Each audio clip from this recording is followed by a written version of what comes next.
इस बात पर भरोसा करना मुश्किल है कि एक विवाहित महिला को शादी का झूठा वादा करके यौन संबंध बनाने के लिए उकसाया गया था।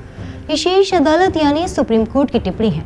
कोर्ट का कहना है कि अदालत ने बार बार कहा है कि सिर्फ व्यक्ति ने शादी का वादा करके शारीरिक संबंध बनाए हैं, इसका मतलब ये नहीं है कि हर मामले में ये दुष्कर्म का अपराध हो। सुप्रीम कोर्ट ने स्पष्ट किया है कि उस पर सहमति से बने रिश्ते के टूटने के हर हाल में शादी का झांसा देकर किया गया रेप नहीं माना जा सकता।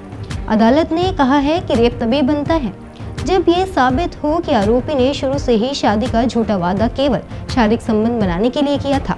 अब कोर्ट ने ये टिप्पणी किसी केस में की है।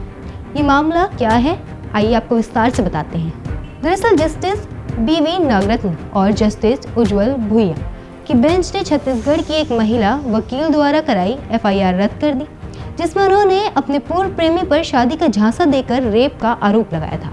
मीडिया रिपोर्ट्स के मुताबिक कोर्ट का कहना है कि ये मामला असल में दो व्यवसाय के बीच सहमति से बने रिश्ते का था, जो बाद में बिगड़ गया। कोर्ट के मुताबिक शिकायतकर्ता महिला पहले से शादीशुदा थी और उनका 10 साल का बेटा भी है। पति से तलाक का मामला फैमिली कोर्ट में लंबित था और इस दौरान उनका आरोपी से रिश्ता शुरू हुआ।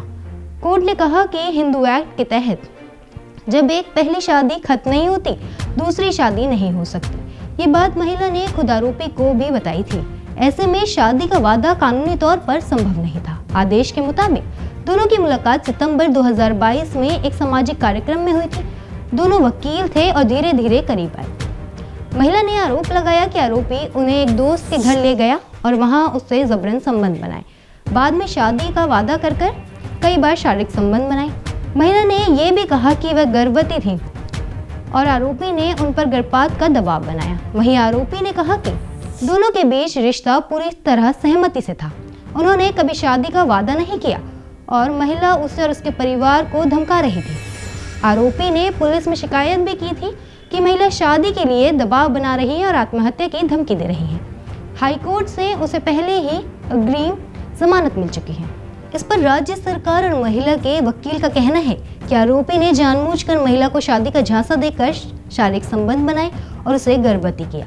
उनका कहना ये था कि वह सहमति धोखे से ली गई थी। इस पर रेप का मामला बनता है। उन्होंने ये भी कहा कि चार्जशीट दाखिल हो चुकी है और ट्रायल में सच्चाई सामने आ सकती है। ये सुनकर सुप्रीम कोर्ट का कहना है कि शादी का वादा टूटना और शुरुआत में ही झूठा वादा करना दो अलग बातें हैं। अगर आरोपी ने सच में शादी का इरादा रखा हो लेकिन बाद में हालात बदल गए हों तो उसे रेप नहीं कहा जा सकता।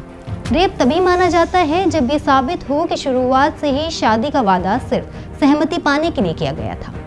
कोर्ट ने कहा कि IPC की धारा 90 के तहत सहमति तभी अमान्य मानी जाएगी जब वह किसी गलतफहमी या धोखे पर आधारित हो, लेकिन हर टूटे रिश्ते को इस दायरे में नहीं डाला जा सकता।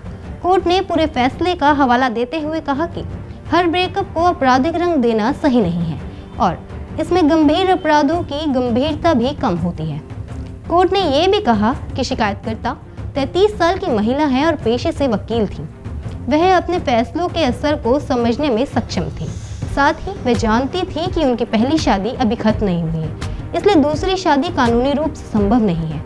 ऐसे में मानना मुश्किल है कि वह शादी के झूठे झांसे में फंस गई। कोर्ट ने कहा कि ये धारा उन मामलों के लिए है जहां एक महिला के साथ बार बार जबरन या धोखे से शारीरिक संबंध बनाए जाएं।